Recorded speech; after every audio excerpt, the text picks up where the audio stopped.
Mark, he's saying, I'm retired from federal government, retired 4 years ago, finally transferred my TSP to a TD Ameritrade account, but it's still sitting in cash. I want to invest and am waiting for the updated buy list, but I've also been afraid to jump in the market with many economists predicting a recession or worse. I want to at least get the money out of cash where it's earning nothing. My goal was and is to buy dividend-paying stocks and use the dividends to supplement my pension. We are debt-free. What is your advice? Okay, there's a lot in that question there. So sitting in cash, there are some things that you can do to improve your yield. You can start to look at the asset allocation model that you're going to follow, and you can start to, don't do it all at once, but dollar cost average in. That's a good principle for everything that you do as you build your portfolio.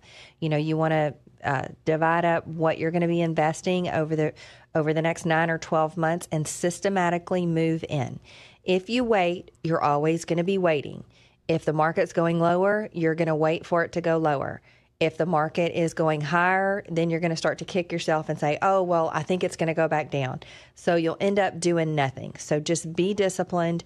Dollar cost averaging helps you to lower your average cost because you're going to go in systematically once a month on the same day. If you start today, on the 28th of next month, put another 9th or 12th to work for you.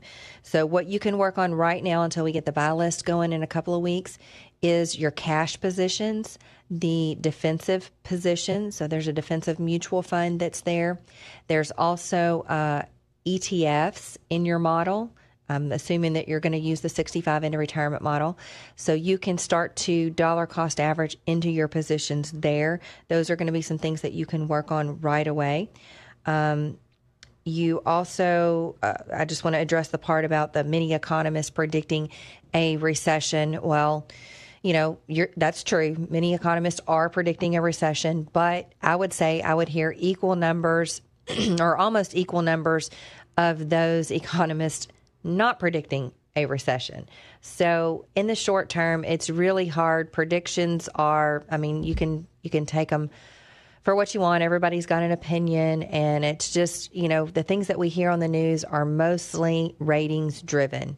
So, just like we want people to watch this show, we want to be saying something interesting, and the major media outlets always want to try to give you things just to kind of hook you in and to get you listening and to really, tell you what you want to hear one way or another. So if you look, you can find economists or experts to back up just about any way that you want to feel.